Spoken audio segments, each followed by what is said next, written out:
We have the ability to go in such a space if you're willing to suffer, and I mean suffer. Your brain and your body, once connected together, can do anything. The only way you're ever going to get to the other side of this journey is you have got to suffer to grow. To grow, you must suffer.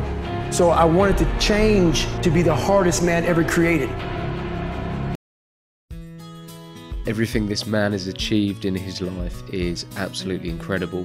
It was a pleasure talking to him today about all the challenges that he has faced in his life, everything he's overcome, and the challenges that he will be taking on in the future. So please welcome my guest, Mr. Ben Blows.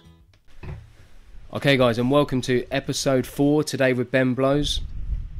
Today Ben's come in to share his life experiences, to share some of the amazing sort of physical and mental challenges that he's taken on, and he's going to share with us today any sort of life lessons that he's learned along the way.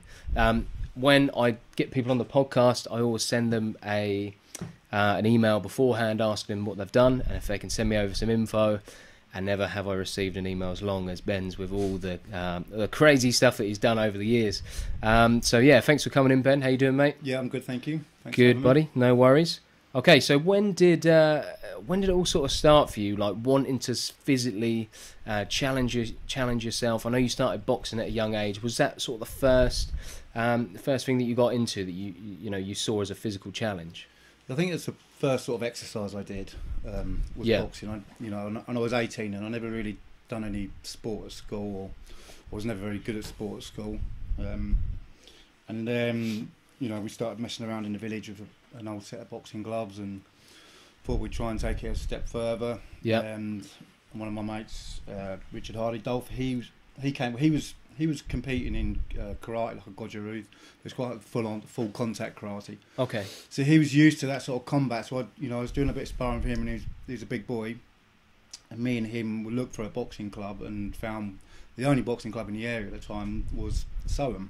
Okay. So we came over to Soham and started training over there. The club was run by John Humphreys at the time. Yep. And it sort of started from there, really. Yeah, okay. Did you sort of fall in love with boxing straight away? Did you know that, okay, this is something I want to pursue? I was always in love with boxing as a sport, and to watch it and, watch on telly and to read about it, but the actual training side of it, it was a bit of a lesson for me, really. Right. It's a bit different, sort of messing around in the field with some gloves on to go into a boxing gym and competing. And but I wanted to box. That was the thing I really wanted to do, was to have a boxing match. Yeah. And it took a while. And as a boxing coach now, I know that you can't box until you're ready to box. A lot of people box before they're ready, but John, being the coach he was like, when you're ready, you'll box. Simple as that. So you need to turn up 3 times a week. You need to be able to instill that discipline into your young age. Yeah, exactly. Okay. You need to be able to defend yourself as well for 6 minutes before you even think about throwing any punches. Yeah, I guess that's something that people don't think about, is that they get so focused on throwing the punches and not actually working on defending the shots. Yeah, exactly. And at a young age, you're full of testosterone and you just want to dish it out, but you got to get good at taking a bit of punishment too, I guess. And it was a good club. They had some really good local lads up there. Yeah. One of the best coaches in the country was running the club. Really? Yeah. And I was desperate to box. And was this John Humphreys? This is John Humphreys. And what was his background? He lived out Soham way. He was a traveller. Yeah. But he was just Mr. Amateur Boxing. He knew. And this is long before days of the internet. He knew every amateur boxer in the country pretty much. Yeah. And you had, like, people would send letters of who they've got boxing, and you'd have all the lists and stuff. Right. And he knew everything. Absolutely lived for the game. Like lived and breathed boxing. Loved it. Everything about it. Yeah. Okay. Cool. And who were your boxing inspirations when you used to watch boxing? Who was your inspiration growing up? Anyone in particular? Mostly Muhammad Ali, I think. Same as most guys my age. It was Muhammad Ali all the way, really. Okay. But then, and I was also around for the whole Mike Tyson boom. When he came along, and yeah, for sure. That was pretty exciting times to watch, to be a boxing fan. Definitely. So that was 18, and did you carry that on throughout your 20s, or what? I did. I think it's about 20. I had 13 bouts in the end. Okay. And we used to box quite regularly. I can remember boxing on a Friday at Bury St Edmunds. Yep. And then I boxed the same kid again at Chatteris the following Friday. So we nowadays they struggle to find the matching, but back then, this was long before white collar boxing as well, and that sort of changed amateur boxing. Yeah. But back then you could get the fights. So you usually fight 3 or 4 times a season. Yeah. If you got into the championships and you went on further, then you'd fight more, obviously. But I think I finished on 13. Yeah, and this was all amateur boxing. All amateur boxing. Yeah. Okay. Three 2-minute rounds with a head card. Okay. Yeah. Okay. Yeah. Cool. And do you have anything to do with the white collar side of things now? Do you ever get asked to help out, or are you involved in white collar boxing at all? I don't have anything to do with white collar boxing.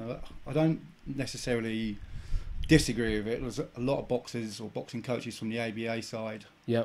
Don't agree with white collar, and I don't think it's safe. And like I just said, it took me 18 months before I could box. Yeah.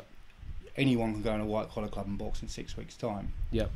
So that you don't have that fitness, you don't have that discipline and the learning how to box. But I've been to a couple. I've done a corner for my friend who's doing white collar. Yeah. And anyone who steps up there and boxes, and kudos to him. So. Cool, good stuff. And you mentioned it to me before that you actually boxed when you got into your 30s as well. You got asked to box. So was this something where there was a gap between, and then you visited boxing later on? Yeah. Yeah. So you took a bit of a break from it. Yeah, I'd basically finished. I didn't want to carry on with this sort of regime of boxing training. Funnily enough, I used to hate the running part of it. I used to detest the running. Okay, that's interesting for what you do later. What you did later on. We used to have to do 3 miles 2 or 3 times a week, and it was just like the hardest thing for me to get out running. Yeah. So when I stopped at I think it was about 22, 23, I didn't box, and I didn't really do anything for about 10 years. I played football on a Saturday, played football for 90 minutes, and then spent sort of the next 6 hours in the pub after, as that sort of culture was. Yeah, for sure. Yeah, so I didn't really do any sort of sport. Didn't run, hadn't done any running at that point. Yep. Put a bit of weight on and just sort of settled into life, really. And I don't know if I always thought that was it, but one of my old boxing coaches. So what happened? Soham joined up Cambridge. So it was then Cambridge and Soham Boxing Club. Okay. One of the coaches over there, George Grass, he rang me up at Christmas and said, "Do you fancy boxing again?" And I just laughed. I'm 32 years old now.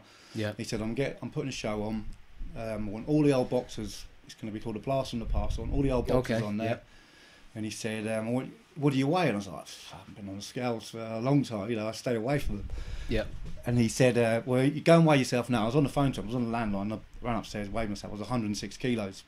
And he went, "Right, we've got 5 months. I want you at 85 kilos." So that's a good that's a good 20 kilos. Bear in mind, when I boxed in 1993, I was 71 kilos. Right. I boxed at light middle.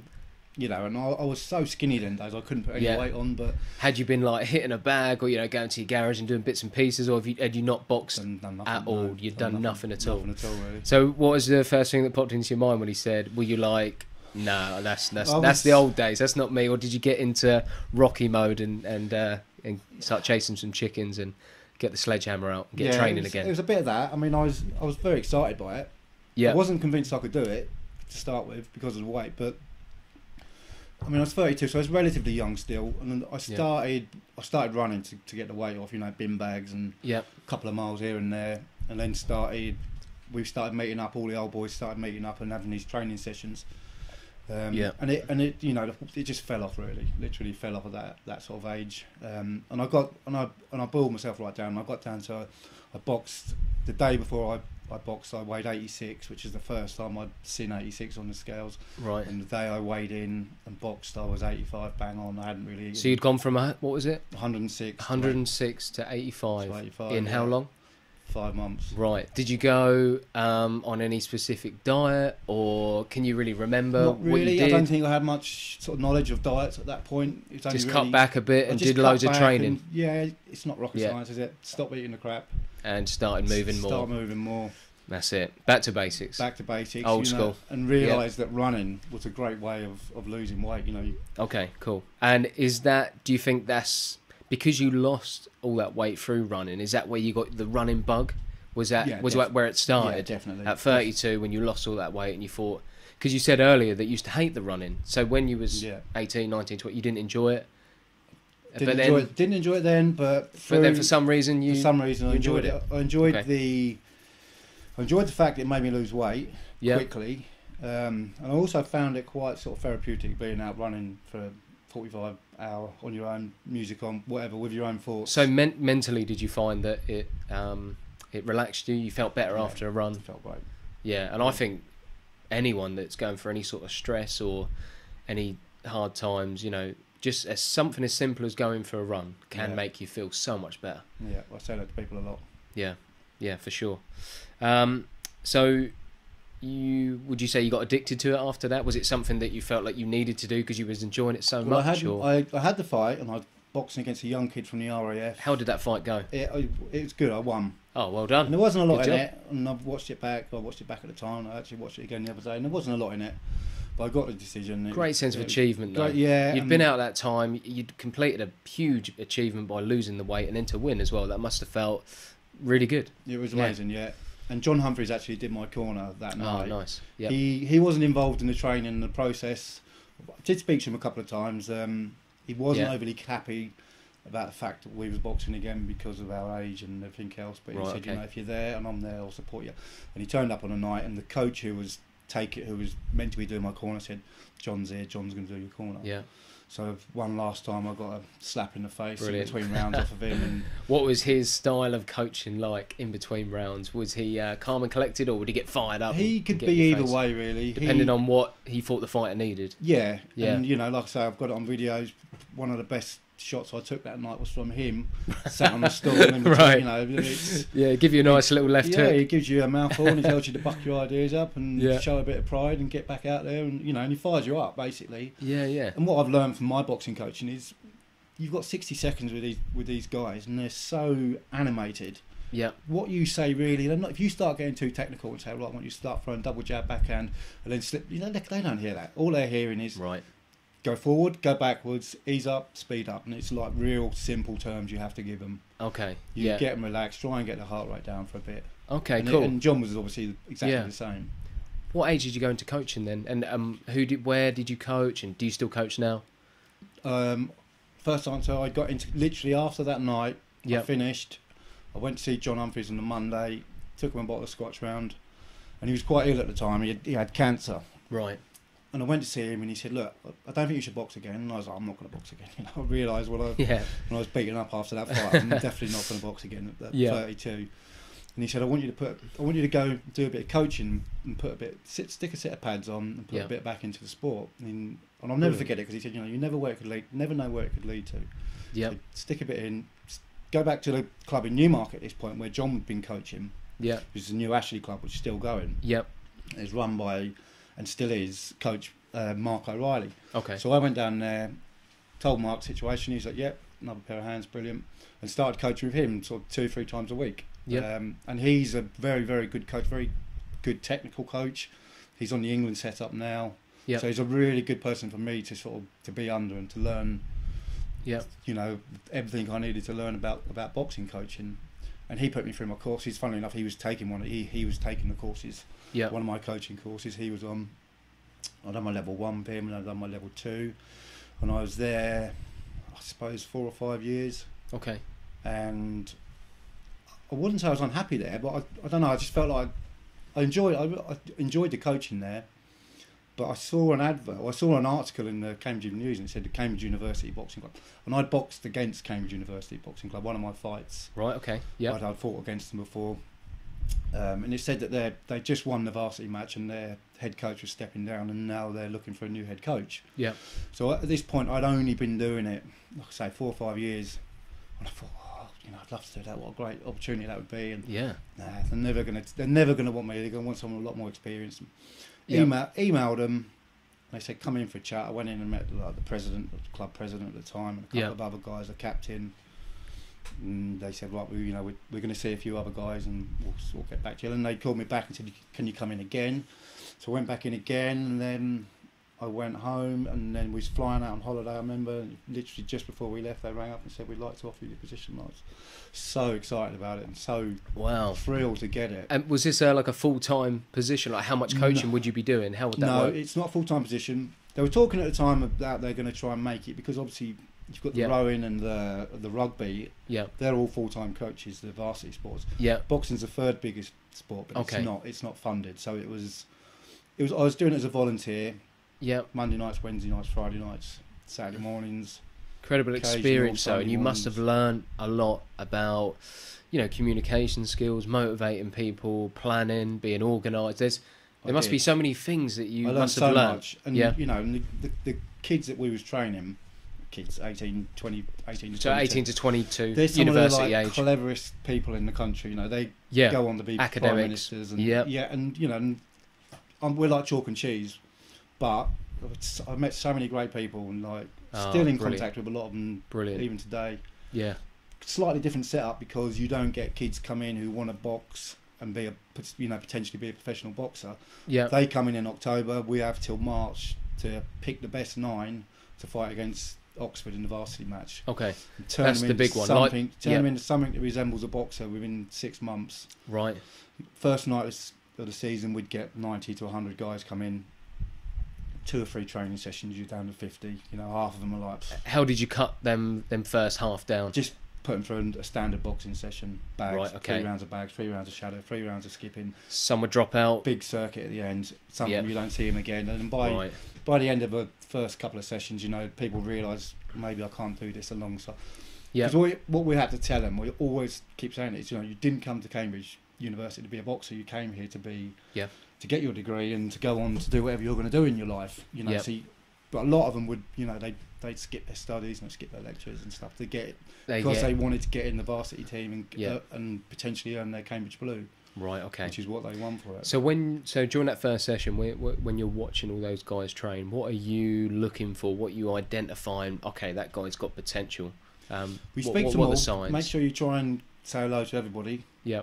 Have you got any boxing experience? And occasionally you get lucky and usually Americans come over because they've done it younger at school. Yeah. I had 3 or 4 bouts, go up that end. You're in basically. Yeah, yeah. Because you don't have to teach them the basics. Yeah. And you're just looking and seeing who can move and who's done a little bit before. It really doesn't take long. It's a bit like X Factor. People go every week and don't come back, and then you keep whittling it down until you've got really 20 or so, a core of 20 or so, which is your first team and your reserve. So you always have a reserve squad. Yep. And it picks itself. Not completely picks itself, but it does. It's like a natural selection, Once you start sparring and people start getting you take it to another level. Yeah, when you start getting punched in the face, it changes things. Everyone's got a plan until they get punched in the face, as Mike Tyson said, and that is true. So, so for these boys, that main goal, like the that rivalry between Oxford and Cambridge, that like obviously the rowing goes back years. Yeah. The boxing is big when Cambridge and Oxford. Oh, it's huge. Well, and how many people do you get watching? You get 1,000 people in. Really? So every year it alternates. It's at Cambridge Corn Exchange, on the next year the Oxford Town Hall. And it's my first varsity match was at Oxford.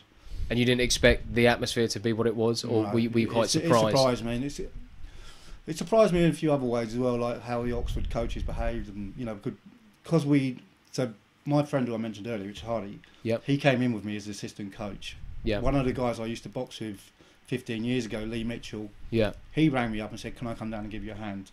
So we had them. There's the 3 of us. Yep. We'd always been sort of brought up in coaching terms and boxing terms as you respect the referee's decision. If you're not happy with it, there's avenues you can go down, but you certainly don't abuse the referees and my boxers as well. If you abuse the referee, I'm going to pull you out of the fight. Yeah, for sure. And that first varsity match at Oxford, the Oxford coaches didn't really cover themselves in glory. Yeah. Some of the things they were doing, but that's down to them. And we beat them, and they really weren't happy about us beating them. You beat them, mate. Yeah. You beat them. You got the W. That's the main thing. Yeah, exactly. Good man. Quality, mate. That must have been an awesome experience. It was. And that's really great. Cool. So just going back to your running, and how you sort of got addicted to that. When did you run your first marathon? I know you got into it at 32. When was your first one? I think my first marathon was 2006. Okay. Do you remember your time you got in your very first? Yeah, of course I can remember my time on every single marathon. Brilliant. Yeah, it's 3 hours 19. 3 hours 19. And what's your PB now, or the best time you've run it? My best time was 2 hours 48. Okay, brilliant. But my first 3 hours 19. That is a good time for a first run. It's my slowest. And that's your slowest marathon. Well, apart from when I had that. Yeah, which we'll get to later. Yeah. But mate, that is awesome. And I was, okay. I was devastated when I ran 3:19 because I was so convinced I was going to get under 3 hours. Right, straight off. I was really, really upset about it. But yeah, at what point did you know in the 26 miles? I don't think I'm going to make this. About 21 miles, I just seized up. Sat on the side of the road. This was in Florida. It's a Disneyland. It's a Disney. The Disney one, yeah. Okay, so you got the heat to contend with. That's another factor. It wasn't overly warm. It's January, and they started this sort of 4 o'clock in the morning. Yeah. So it was an early start. I just seized up. I'd gone too fast, too quickly. Yeah. And I got to 21 miles, and I seized up, and I sort of sat on the side of the road, slumped down, and yeah. a medic came over, and he gave me a drink because I was cramping up, and he, what he said to me was the best advice. He said, just get up and walk for a mile. Okay. And see what happens, Yep. And I literally got up and just walked for probably about half a mile. And then all of a sudden I could hear this noise, and I could see right around this bay was the finish area. And it's still 3 or 4 miles away, but yeah, because I could see it and and I could hear it, and I was like, I'm back up again. All of a sudden I was running again, and I sprinted across the finish line. But I learned a lot in that marathon. Like I say, it was my slowest sort of competitive marathon I ever did. Yeah. But it was a slog, man. It was a tough old slog. It was a tough slog. Yeah. So mentally, you sort of learnt a lot about yourself and gritting and digging in. Yeah, and and determination. about pacing, and about whether you want to give up and just say 21 miles in and just say, well, I'm done here, because you could have been. They can ship you off the course if they want to. So anyone who is thinking about running a marathon, who's got a bit of a base fitness, if you had to sort of advise someone on how to train for a marathon, how would you go about doing it? Building up the miles, or how did you do it? How did you work up to it? I think, I can remember doing my first half marathon. That was at Silverstone. That's a good one to start with. Start with the half, obviously. And I walked back to the car, I hobbled back to the car, and I can remember saying to my wife, there's no way could I physically or mentally do to run that again now. So, and I didn't think I'd probably ever do a marathon. Yeah. But, less than a year later, I'd entered a marathon and thought, right, let's give it a go. But if anybody else who's planning on or thinking about doing one, you just need to ease into it and remember the 10% rule of don't run 10% more than you did last week. So that's a good bit of advice. If you ran 7 miles this week, the 10% rule. Yeah, exactly. Okay. But there's also a big difference between running a marathon and racing a marathon. For sure. A lot of people run marathons, but you don't get many people who race it and are on the edge the whole way around. On the edge, not going over that point to where you seize up. You're right on the brink, where you're pushing as hard as you can. You need to get it right. Yeah. And if you go too hard too early, you suffer for it. Okay. Yeah. After marathons, then you went on to bigger distances. Yep, I did. How did that come about? Well, I finally. Were you like, okay, these marathons are getting a bit easy now? I'm going to step it up. It took me a few years to get under 3 hours and a few marathons, and then I finally got under 3 hours, and then I had, 7 or 8 consecutive sub 3 hours at London Marathon. Yeah, I was getting slower, as I was getting older, I was getting slower, and then I started doing CrossFit, and a year or 2 years after that, my time started picking up again. Okay. And then I ran 2:48 and had the absolute perfect race. Brilliant. My last mile was my quickest mile. People were dropping like flies in them last 5 miles, and I was just. What do you think it was about the CrossFit training that actually correlated with your marathon, or actually helped you bring that time down? What do you think you were doing in CrossFit that helped you with your running? I think it was the least amount of miles I'd ever done for a marathon to start with. Yeah. So I wasn't going into it tired, because I was always minimum 70 miles a week. Yeah. Sometimes 100 miles a week, and I was pretty obsessed by it, really, looking back on it for a while. Yeah. And then when I started CrossFit training, I started doing that 2 or 3 times a week. I know CrossFit gets a bit of a bad rep and people getting injured and all that, but for me, I loved it. I still do. I still go. Still try and go every day. Yeah. And I don't know. Box jumps. I'd never done any box jumps, and all of a sudden I'm doing lots and lots of box jumps, and I just think it gave me that extra endurance I needed. Bringing in some different exercises into your training, and mixing up your training so you was enjoying your training again. Exactly. Yeah. And I had like I said, I had the perfect race that day, and I just knew afterwards I don't think I'm ever going to get better than this. Okay. Not at my age. I was 43, I think, when I ran 2:48. Okay. Yeah. So then started sort of dipping my toes into the world of ultra running, which is a different ball game for people that don't know what ultras are. So what is an ultra marathon? If someone doesn't no idea what we're talking about, what is an ultra? An ultra marathon is anything over a marathon. So 26.3 miles is an ultra. Is an ultra. Okay. What ultras have you tackled in the past? I've done. The first one I've done was a 50k, which is 32 miles, a London Ultra. Yep. Then I moved up to. Done a couple of 50 milers. Yeah. And I've done 100, 200Ks, which is both same race, London to Brighton. 64 miles, something like 65 miles. And then you're not an ultra runner unless you run a 100-mile race. Okay, that's how it's looked the Holy Grail, that's the Holy Grail. So we're talking almost 4 marathons in one go. A 100-mile race. 100 miles, yeah. Wow. How scary is it in your mind before you're just about to set off? What's going through your mind just as that buzzer's about to go and you know you've got 100 miles to run? To be honest with you, what are you thinking about? I was buzzing, mate. I was bouncing up and down. You were loving it. Buzzing, yeah. You were loving it. So previous to 100, what was the furthest you'd ran? First I ran was 65 miles. So it's only another 35. It's only another marathon on top of that. Happened to be 2 weeks before that as well. Okay. Whereas now, as a non-runner, if I was to go and run 65 miles, you know, I think it would take me probably 8 weeks to get over it. Right. But at the time, I was conditioned to it, and I'd done a 100k race 2 weeks before. Yep. The London to Brighton race, and then done the South Downs 100. Okay. You know, I was pretty confident. I knew I was confident in the distance. Yep. Yeah, the last sort of 35 miles I was into the unknown. But. Wow. And how mentally tough is it when you're running that far? How do you get into a nice place in your mind where it's doable? Do you switch off completely? Are you thinking about things on the way around? Are you listening to music? How do you motivate yourself as you go round the course of the 100 miles? Well, when I done 100 mile, I broke it down into sort of like 3 sections. The first marathon, for the first 25 miles, I was going to take it easy. Second 25 miles, I was going to put my foot down and try and give it some. And then the last 50, you're allowed to have someone run with you, allowed someone come in the crew with you. Oh, okay. So I had friends of mine, Kevin, Martin, another lad, Tom. So you're on your own for 50, on your own for 50, then someone can come in. Why is that? Is that? It's just to a safety thing, or safety. Also, that's when you're going through the night. Okay. And someone to help because you're so disorientated by this point. What time do you start, and what time do you finish? We start at 6 in the morning, and I finished at 2 o'clock in the morning the next day. Right. So it took me 20 hours. 20 hours and 12 minutes it took me. 20 hours. Those Non-stop running? 12 minutes have bugged me ever since. I really have. That's the sort of guy you are, I really wanted to get under 20 hours. 20 hours? And you didn't stop running for 20 hours? No, I mean, you have a little power nap? You have aid stations. Yeah, got to go to the toilet or something? Got to go to the toilet. You know, you need to eat and drink. What are your feet like after 20? Shot to bits. Peeling off toenails and stuff afterwards. Bet. And also, you know, I can remember Martin being with me. Yeah.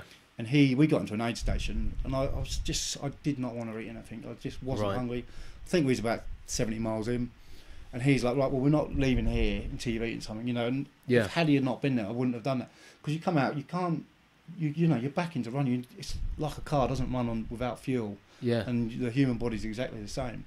And he made me a bowl of pasta, and he said, when you've ate that, you will get out, you know. So I forced it down. I sick most of it up as soon as I got out. At what point was that? In the race? That was about 70, 72, 73 miles, something like that. Okay, it's crazy, isn't it? Because at that point you're thinking, okay, so I'm 2/3 over, but you've still got over a marathon left. Still got over a marathon left. Incredible. Exactly. Yeah. So you're just thinking, you know, what? 1 mile. I don't know, because I can't really put myself in that mindset. But yeah, so that's what you're thinking. 1 mile at a time. Get the next mile done. Don't ever think to yourself, I've got 24 miles to run. Never think that. No, because it can finish you. And that makes sense. Mentally, it will finish you. Yeah, you just get the next mile done. Get to the next aid station. Okay. What was the biggest surprise during the ultra that shocked you, or was it harder, or was it easier than you thought? If you had to say, I think it's harder than I thought. But you know, I was always going. I don't blame you for that. I was always going sub 20. That was what I wanted to do. Is sub 20 hours. Sub 20. Yeah. Okay. And my mate Kev, he'd done one before, you know, and I ran the last 30 miles with him, and I saw how he suffered. Yeah. Well, actually, I ran 50 to 80. His wife ran the last 20. His wife to be. She ran the last 20 miles with him. Yeah.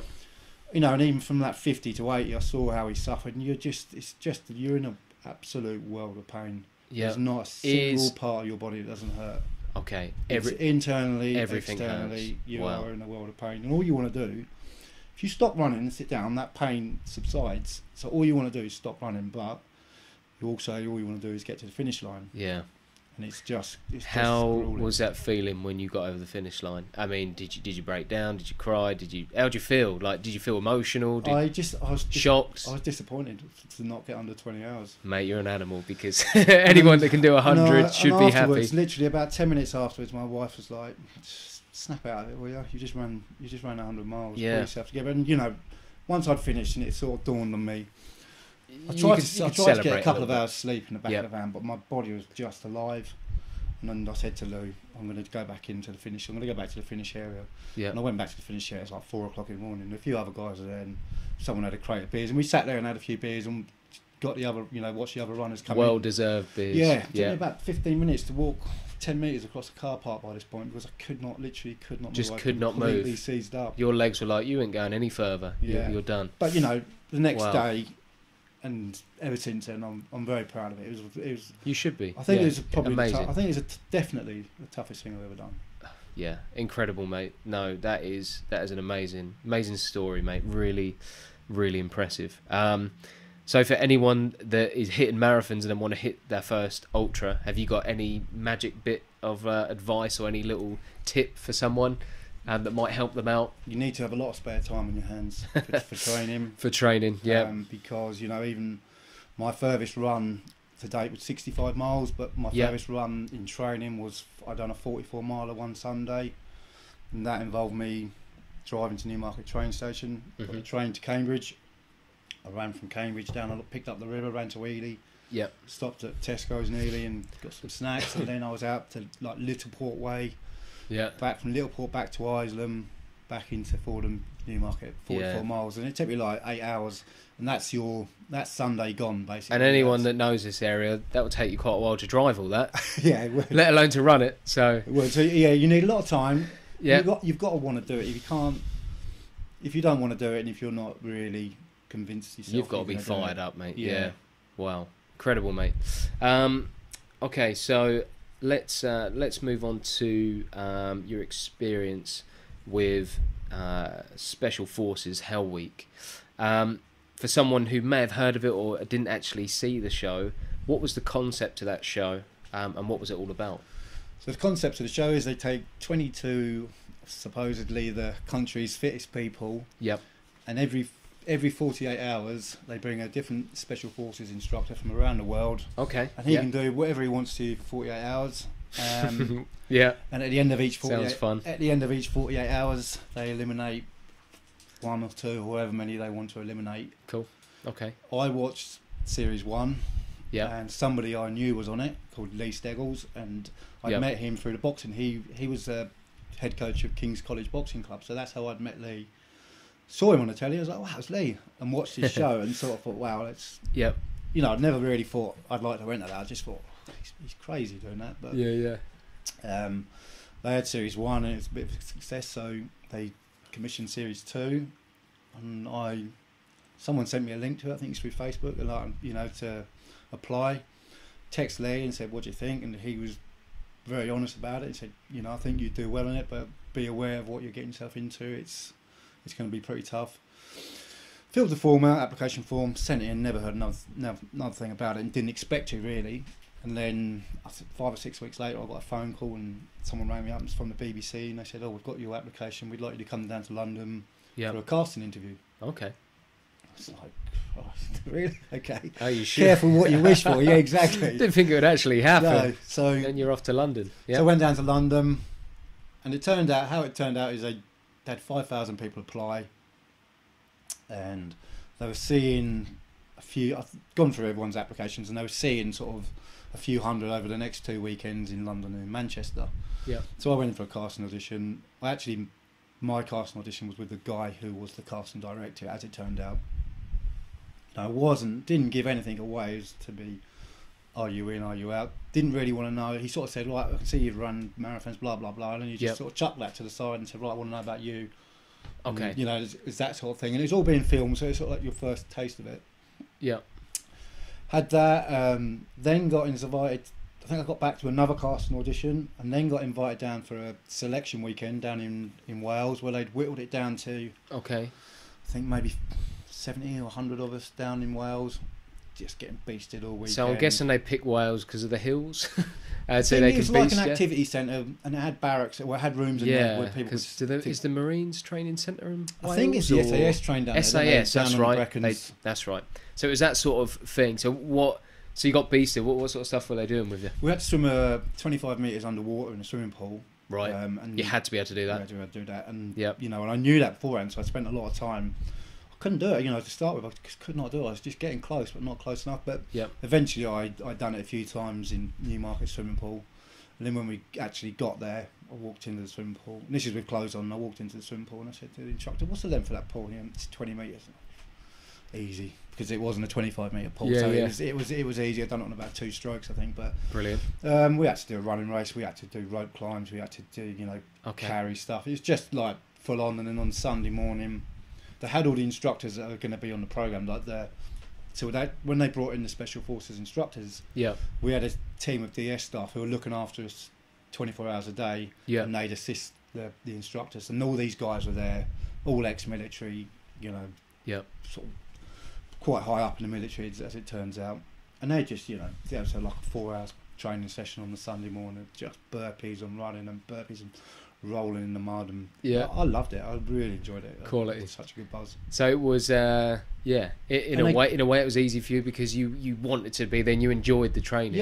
And I suppose the ultras put you in a mindset of I've been in more pain than this. I've done more than this.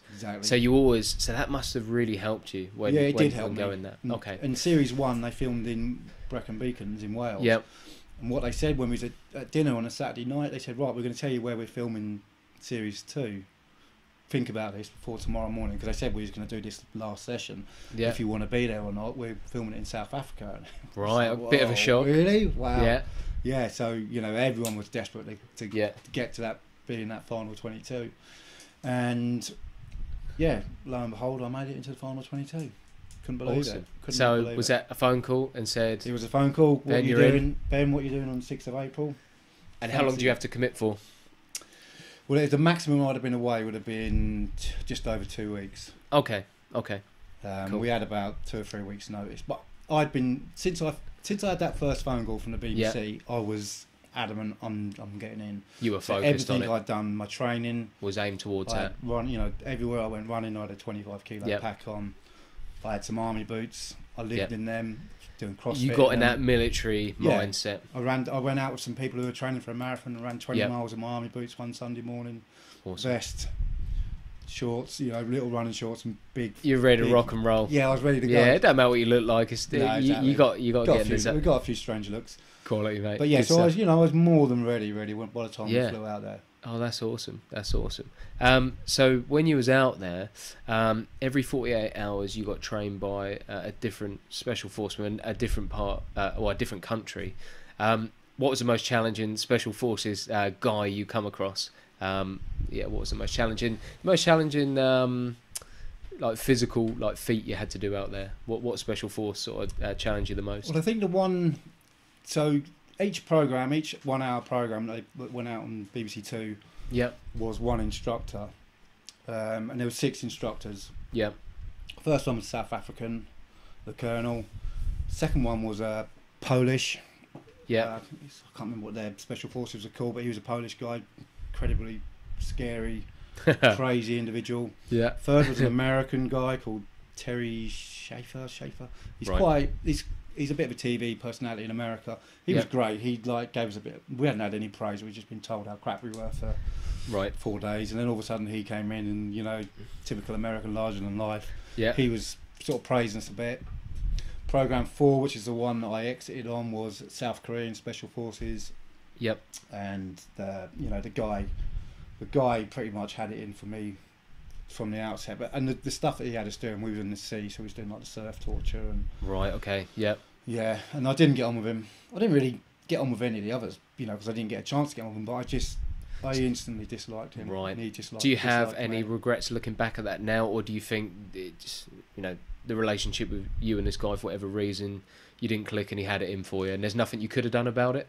I could have done. I could have held my tongue, but we had this position that he had us in called the thinking man position. Right. Which basically you put all the weight on your head and you have your hands behind your back. So the weight's on the top of your head, the arms are behind your back, so it's on your neck. So kind of like a torture position. Yeah, basically. Stress position. Stress position, yeah. Yep. You know, and he put me in that in the morning, first day he turned up. He put me in it pretty much until I passed out. Right. And he was stood next to me and I could see his feet, but I thought, well, I'm not going to stop. Yep. And he wasn't going to stop. And it's someone from the BBC in the end that said, right, this needs to stop. It's getting a little bit. bit. And they picked me up, and as they picked me up, I was, yeah. I was all over the place. And he'd got it in for me, and then, a lot of people had gone that day. Right. And there's 9 of us left out of the 22. Yeah. And we got through that day. And, just kept thinking, just get through today. And I managed to get through that day, and like the lack of food and lack of sleep we'd had over the last 10, 11 days I was in South Africa. Right. Missing my family, like massively missing my kids. Yeah, I'm sure. Because I wasn't allowed no contact. You're so isolated, aren't you? Yeah. No contact at all? No contact at all. And I never thought we was going to have our phones in our pocket, but I thought we might. Yeah. What happened is as soon as we landed, they said, you've got 2 minutes to call who you want to call, right. and then we need all your devices. Yeah. So having zero contact with my wife and, with my kids. I'm really surprised with that. I thought they would have allowed you to have done a Skype or quick chat here and there. Nothing like that. Rightly or wrongly, my wife, she had a phone number that she could call in an emergency through the BBC. Yeah. She said to me, like, one of the last things she said was, look, if one of the boys breaks their arm or something, I'll deal with it. I'm not going to call you over that. If something's life or death, then obviously I'll call you. But if it's something like that, I'll deal with it here and you can deal with it when you get out. So put your mind at rest. Yeah, but it's also sort of reversed on me, because I just, with the lack of food and the lack of sleep, I'd convinced myself that my youngest, who was 3 at the time, has got a broken arm. And I don't know why. Right, you got that in your mind. He's in the hospital, but he doesn't know what a TV. My eldest sort of understood the concept. Yeah. He knew where I was. My youngest doesn't know what a TV program is, and all he knows is that his dad's not here. And I was just, I convinced myself that he'd injured himself or he'd broken his arm or his leg, and it was all sort of, it all just come to a head. And when I watched it back on the TV, 5 minutes before I eventually leave, the cameraman's obviously spotted it, because he's sort of focused in on me, and my head is just, I'm bright red and my eyes are glazed, and my wife's like, you've gone, look at you, completely gone at this point. And we walked into this room, he wanted us to separate some rice with some, he just gave me a nice bath, and, foot on the chest every time you get up, and I'm still starting to think, do I need to be here? I think I've had enough of this. You've just had enough, yeah. He wanted us to separate the rice grains with chopsticks. Yeah. So menial task, which I was prepared to do, and he went, right, everyone do it, everyone okay? And everyone went, yeah, and I just went, pfft. And he was like straight on me, in my chest, in my face, like, what's your problem? What's your problem? I was like, I ain't got no problem. He was like, get down in the thinking man. He goes, how about you get down in the thinking man position? Right. And this is on the concrete floor, and I was just like, I basically told him what you thought of him. I basically told him where he could stick it. Yeah. Kicked a few things and left. And but that must be, if you've got a family, v someone who hasn't got a family, I suppose. Do you feel that played a big factor in it? Massive factor. Having kids, having a wife at home, because I suppose for you've done physically, you've pushed yourself so much, and in the end, that challenge, it wasn't the physical that actually made it difficult for you. No, it wasn't. It was more mentally, and you was worried about. I had to see a psychologist before I went in down at the BBC. We'd go down and have a couple of hours with this guy. Did they look after you well? Yeah, they did really well. But I sat and spoke to him, and I was a bit sort of cautious about going in there, thinking, what's this going to be like? Yeah. But they've been through anything like that, and I absolutely loved my 2 hours. I come out, I was skipping along Oxford Street, but he said to me, whether or not he planted the seed, but he said to me, your kids are going to be your weak point, because and they're going to find that. He goes, and he said, you've mentioned your kids, I think it's 38 times in this hour we've been together. He said, and that's going to be your weak point. And I was like, no, I'll be fine. I'll be good. Yeah. I regret the fact that I left Howard. I was a bit nervous about how it was going to be edited, because what happened is I said, right, I kicked a few things and then stormed off, and I said, I'm going home, and they was like, you can't go home. I was like, I don't care, I'm going home. Stripped off, because my clothes were wet from this ice bath. Stripped off down to my underwear, tried to leave the camp. And then they eventually sort of calmed me down and said, it's a process, you have to have a debrief, you have to have a medical. You calm, one of the DS staff was just like, Ben, just calm down, your kids are going to see this one day. And the whole time I'm kicking off and trying to get out of camp, they're filming it, they've got cameras there. Yeah. But when they actually played it back on telly, they didn't put any of that in. They cut all that out. They cut it out. They just it just cut for me going into back into the barracks with no shirt on. I'd pulled my trousers back up sort of by this point.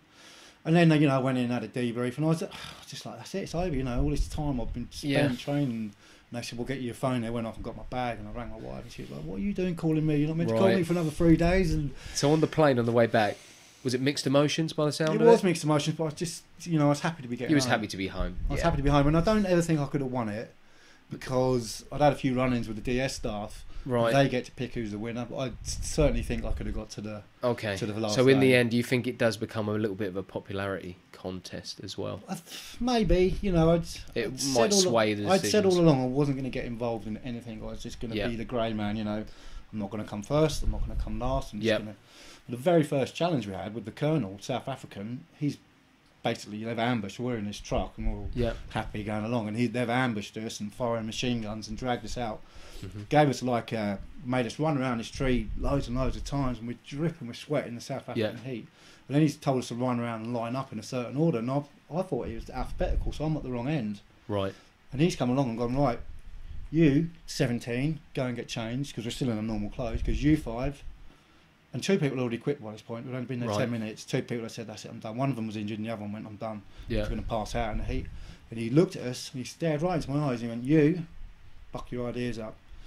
He said, you're this close to being getting sent home. And I was just like, I've just got I've only just got out here, I've been on a plane for 14 hours, you know, and I really, that gave me... So then one of the next events we had to do was run with this, carrying this big block. Yeah. And he's like, buck you on it, and I just thought, I cannot be last on this. Yeah. And I was the last person to get. He said, get a block off the van and run with it until we tell you.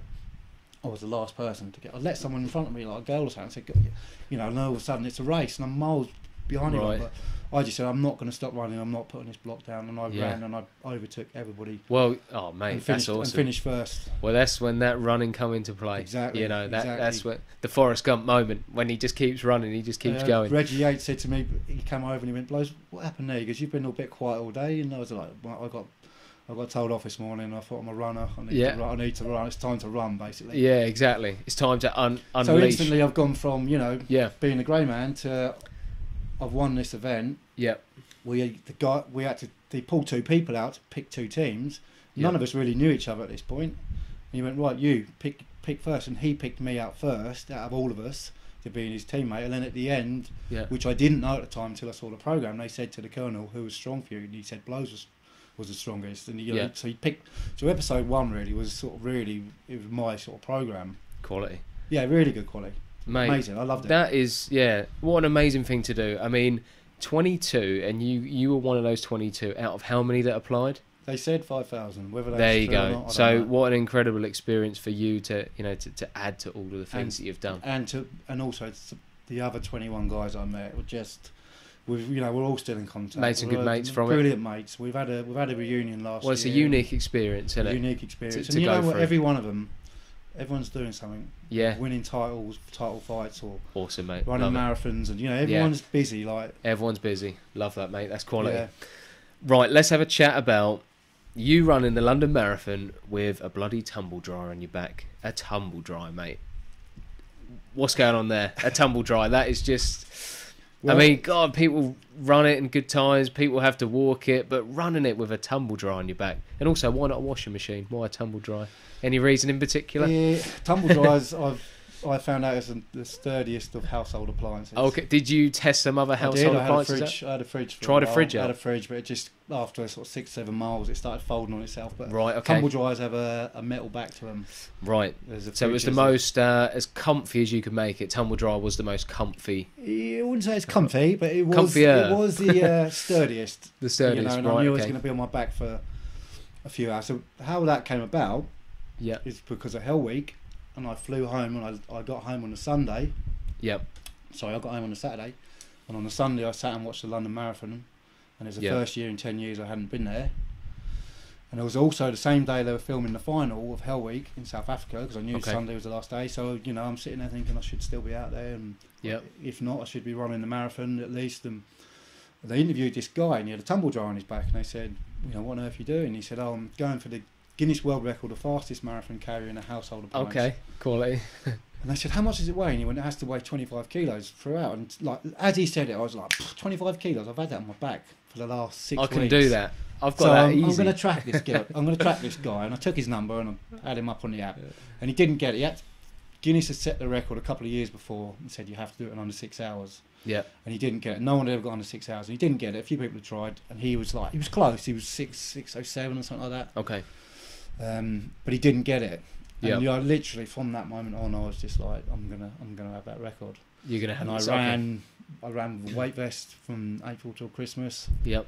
And then at Christmas, I got my fridge at the time all set up nicely, but it just wasn't working. So changed it to a tumble dryer, and then raced the London Marathon with it on. Well, I take it you were training with the tumble dryer on your back. Training with the tumble dryer on my back. Did the police get any calls? Say we've just seen a man with a tumble dryer got stopped by the police on his back. The problem was you're training in winter times, or early January, February, March. Okay, yeah. So it's cold, but you're running, you're carrying this weight, you're dripping with sweat. Yeah. So there's one time I went out and I just thought, it was 4 o'clock in the morning, I thought I'm just going to go shorts and a t-shirt, and I went out of the house and opened the door, like driving snow. Yeah. Put the tumble dryer on. I think I was doing 16 miles of it that morning. I was running through Red Lodge about sort of 5 o'clock in the morning, dark, snow in my face, driving, t-shirt. Amazing. I was hot, but I was cold. My skin was cold. Brutal. Police pulled up alongside me. Yeah. Are you all right, mate? And I was like, yeah, because what are you doing? And I was like, you know what? I do not know. I really do not know what I'm doing out here. But yeah, so I did train with it. But in the end, I made sure I had someone with me because I couldn't really do a lot. Yeah. I couldn't tie my shoelaces. Right. Without having to take it off. And I could only take it off if I had a wall. Or the only thing you could do is run. Once you had it on your back. I could move. I wouldn't call it running. Yeah, you could move. You could. I suppose you had to come up with some weird running technique. It's like a shuffle. It's almost like you were shuffling and falling forward as you were going. Okay, so what was the Guinness World Record at the time, and what time did you get? Well, the Guinness had set it for 6 hours, but no one had got under 6 hours. Okay, yep. So it's still, no one had ever broke this record. Ah, okay. But I had to go under 6 hours. And I'd done the Cambridge Half Marathon with it. I think I went around there about 2:40. Yep. So is that in March? That was in March. And then you had London in May. April. Yeah, okay. April. Yeah. So I'd done that in about 2:40, and I did suffer. I did struggle with it. I had to change the setup a bit. It got a little bit loose. Yep. Got the setup. I only really got it right about 3 weeks before. And I'd done an 18-miler with it, and just thought, you know what, I think I'm good. My target was to do it in 5 hours. I wanted to smash it. But, I went off way too quick on the day.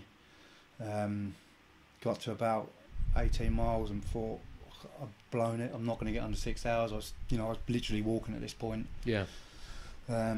Managed to get going again. Got a couple of good miles in me again, and realised that if I can just keep moving, 15-minute miles. That's what I had to run at. Which 15-minute miles. So wow. When I ran 2:48 3 years before, I was running at 6:20s, and now I'm moving at 15-minute mile pace. It's ridiculous how much. It must have felt strange, very really different. Yeah. I had a lady walking alongside. I was talking to her. Yeah. I'm running. Oh, you could still have a little chat, even with the tumble dryer on your back. I was running. Don't let that hold you back. She was running next to me, and then I looked, but she wasn't running. She was walking. Yeah. I was like, I might as well slow down. I might as well not be running there. No, but it was a tough old day. It was brutal. You must have got a lot of attention as well, running around London with a tumble dryer on your back. Because I remember seeing you on. I remember seeing you on the TV on BBC.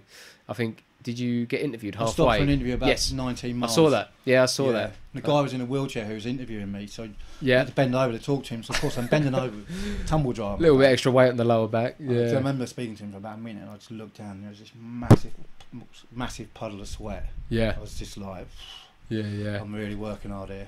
I bet you were, mate. But I just got it. I ran 5. How'd you feel the next day? How was your back?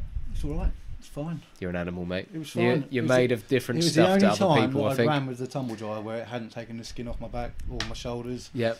But just got that set up right, and good. I took the kids to school next morning. Felt pretty good. It's a slow marathon. Super dad. Your kids must be proud. Cool. Mate, that is awesome. That is awesome. I bet the kids loved telling their little mates at school, didn't they? Daddy's running with a tumble dryer on his back. Yeah, and then I got the Guinness record for it, and it created a big buzz, Yeah. Something as silly as that, it really did. I was live on Look East the next night, and mate, love it. I've done a few school assemblies and award night. Just something as silly as Yeah. With a tumble dry in the back. But, you know, but to kids, that sort of they can picture that. We they all grew up, didn't we, reading the Guinness Book of Records? And, exactly. And now my kids have got a copy with a photo of me in it, and it's pretty cool. Love that, mate. Love that. Yeah. That's awesome. Good. So, if that's not enough, I've heard about the next challenge that you want to take on. Rowing across the Atlantic. What's all that about, mate? Tell me some more about this, because it sounds very interesting and a little bit dangerous. Yeah, both of those. Yeah, I'm intending to row across the Atlantic solo. Solo. Yeah. So when you say solo, as in me on my own, no one else, in a boat, no support. No, it is a race. So there's 30 teams that leave together, but from what I've been told, after sort of 10 minutes, you don't see anybody else. Right. Low down on the water as well in these rowing boats. How big? So are these rowing boats? How I'm trying to picture it. What do they look like? These boats that they're sort of like 7 meters long, 2 meters across. They've got a cabin at the back. They've got a little cabin at the front, and they're sort of cut out middle. Okay. That you row. And this came about through someone I met, one of the other contestants on Hell Week. I'm guessing. Hell Week. Yeah. A lad called Jamie Sparks, and he'd done it as a pair. Okay. And I sat talking to him about it one night, and I was just thinking, how is that? I didn't even know people rowed across the Atlantic. It's like And then I don't know really how it came about. I was just looking for the next challenge really, and that was sort of in the back of my mind. Yep. Looked into it a bit more and discovered that there's a race you can do. It leaves Canary Islands in December.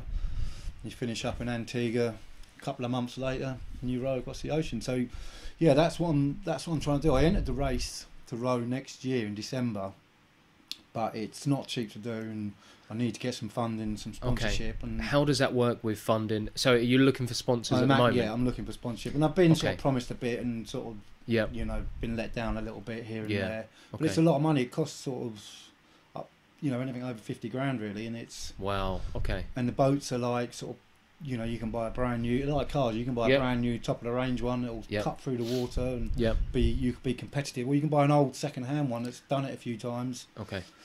Which I'd rather do it in that than not do it at all. But I want to be competitive. Yeah, and you want to look after yourself and be, like you say, competitive at the same time.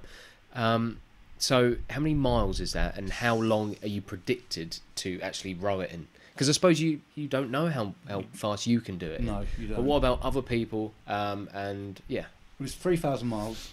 3,000 miles, yeah. And the record for a solo up until this year was 45 days. Most of the solo guys, had been around, someone sub 50. But the 45 days was the record. This year, it was a crazy Dutch guy done it in 30 days.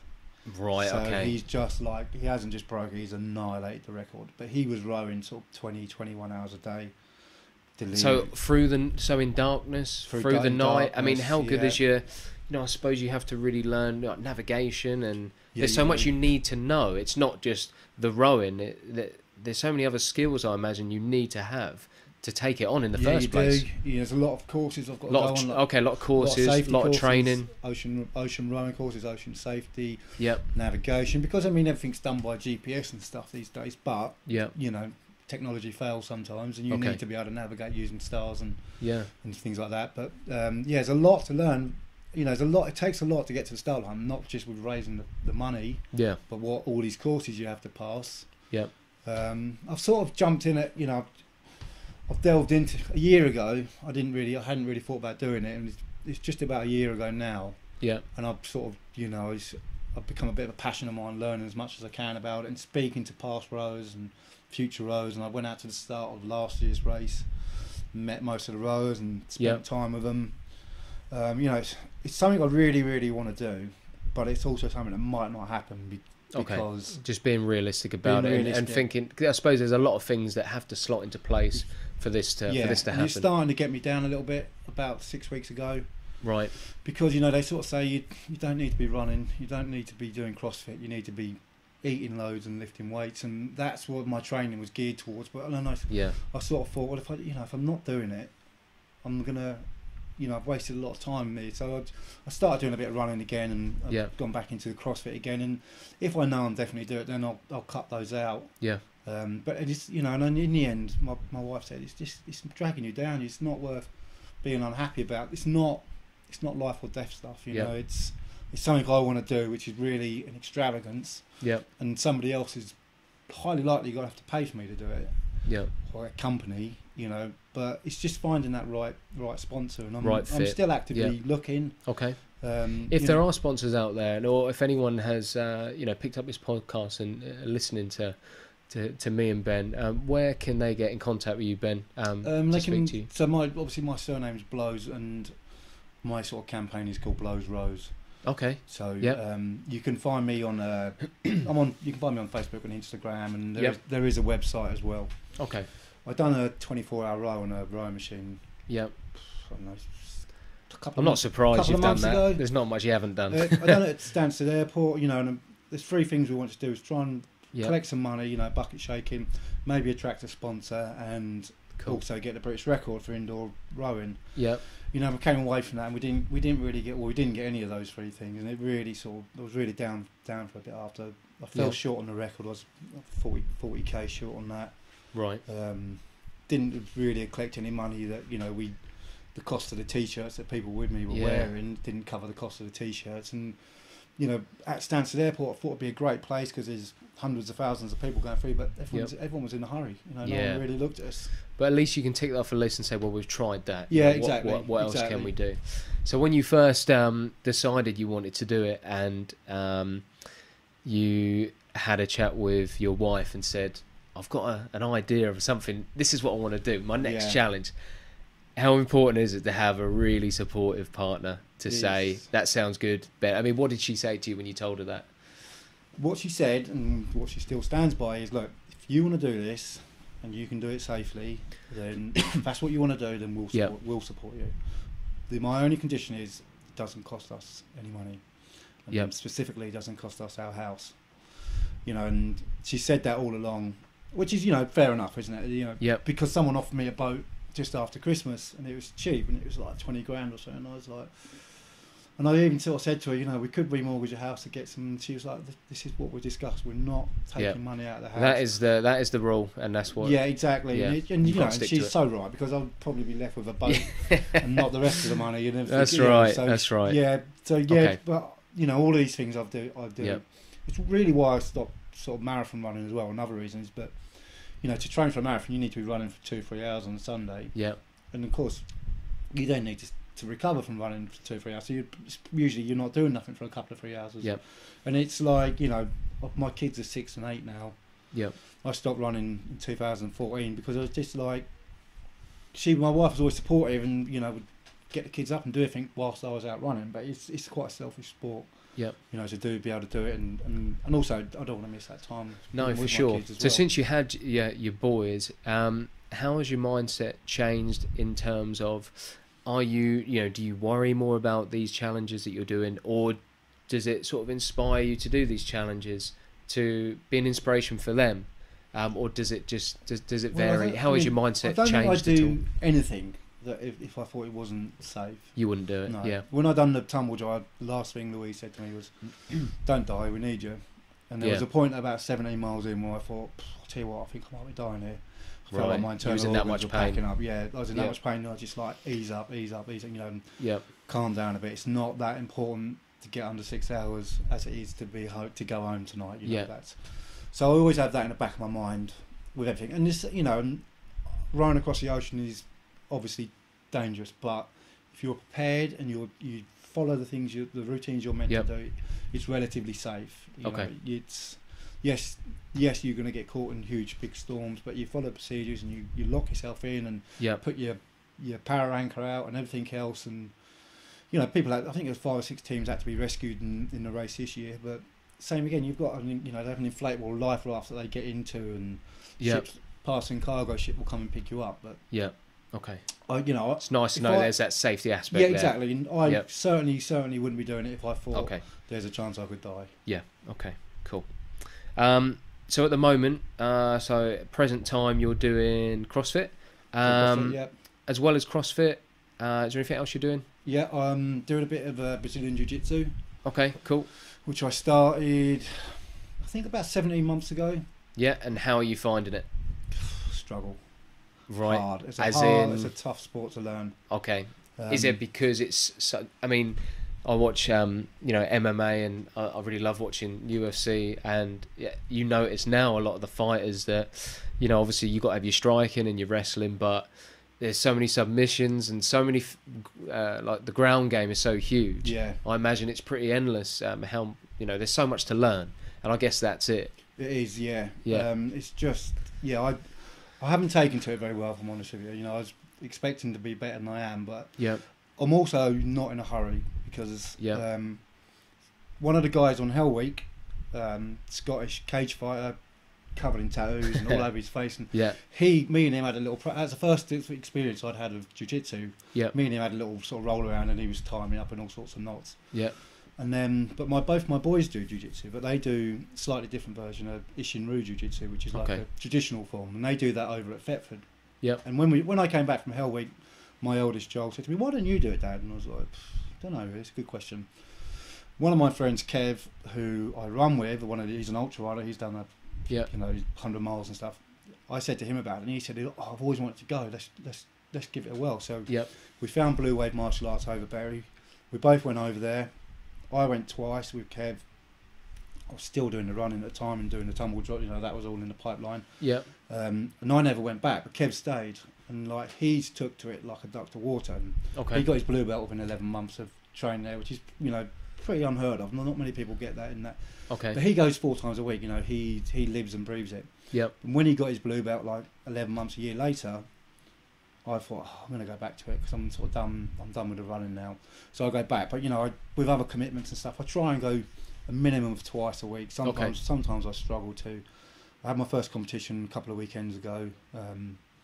Fought up at Hertfordshire. And that was okay. It's a pretty intense experience. And the whole making weight again and moulding gum shields, I thought them days were long gone. But they're back. All of a sudden, they've snuck back in. But what I've also decided with BJJ is I'm going to do it as long as I can. Tick over. I'm going to tick over it. And just keep going. If it takes me 15 years to pick up, I think that's the secret with it. I'll keep going. And I've done it a bit myself, and you very much have to put your ego to the side, and if you don't, well, you'll probably get injured, because anyone new going, you just need to tap and say, "You got me, fair enough, let's go again." It's a good one for checking your ego, and it definitely humbles you, that sport, because like you said, it's incredibly tough. It is a really tough sport. Cool, mate. So that's awesome.